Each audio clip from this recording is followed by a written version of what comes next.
I'm Iris Matthews, a romance author. Welcome back to our conversation on point of view. We're going to be digging into what makes first person point of view so special.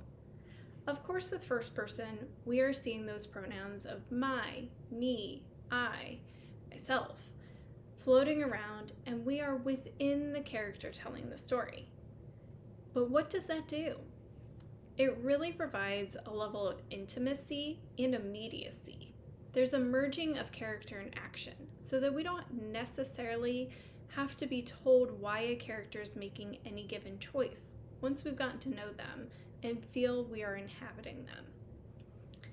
Another benefit of being in first person, story-wise, is that you are limited to what readers can see and know. You're limited because when you're in first person, you can't read minds. You don't know what's going on in the other characters' heads, just like you don't know what's going on outside of the room they're sitting in.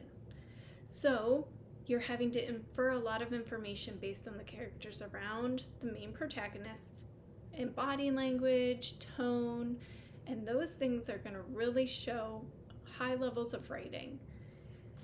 But, of course, one of the flip sides of first person is that if a character is telling the story and they don't have a skill or they don't have the knowledge to solve a problem, then the author's really going to have to show them learning that on page so that the readers can buy when they solve that puzzle or get out of that quandary. We are turning to the horror novel They Bloom at Night by Trang Ton Tran.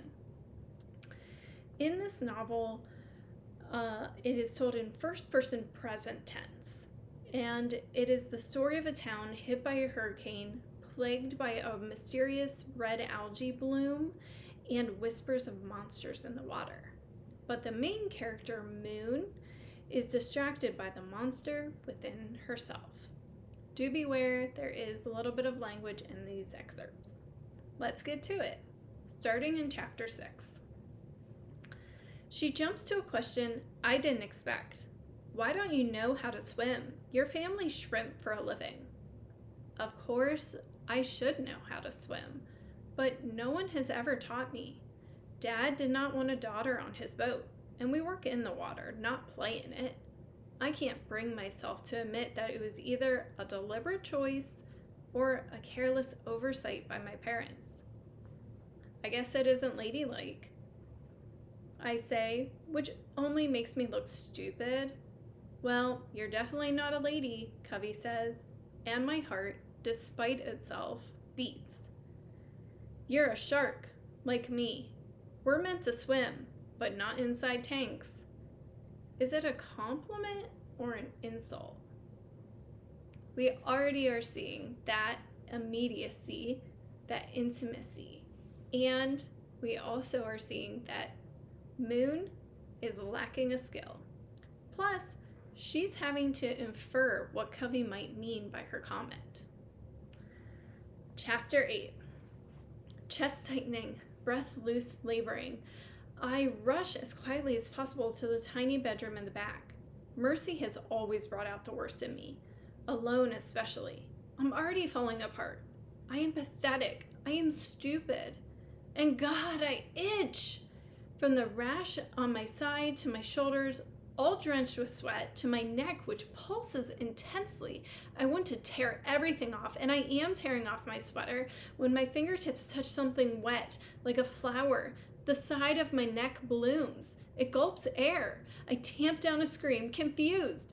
The wet arches of this new organ shudder, yet I am breathing through my own wide nostrils. The gills slop back into an undisturbed neck when I let them go. This is all wrong. I am dreaming. I am still the same teenage girl from before.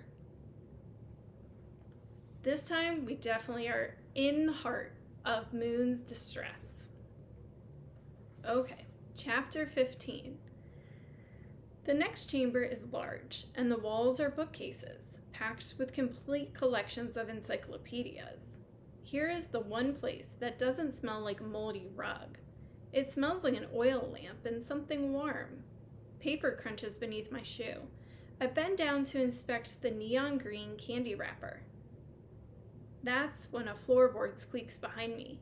I fucked up, I realize as cold metal presses at the back of my skull. Don't move. Is it just the two of you here? All right.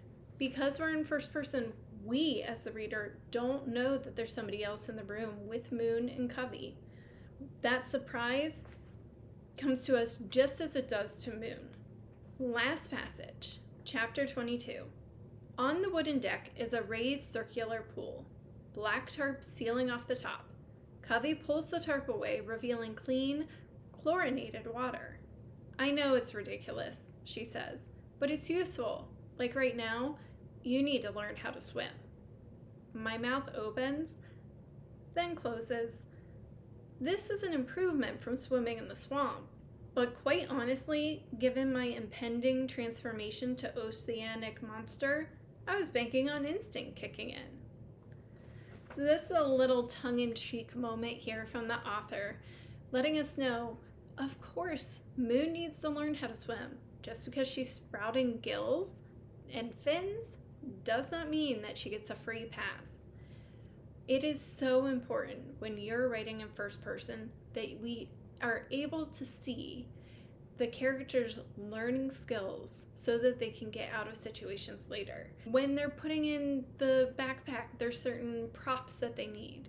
When they are told something that they'll need to know later, we have to be shown that. We can't just be told. And we can't just assume that everything will magically come together. That draws readers out. So, we're going to dig into first person a little bit more in coming videos. Stick around.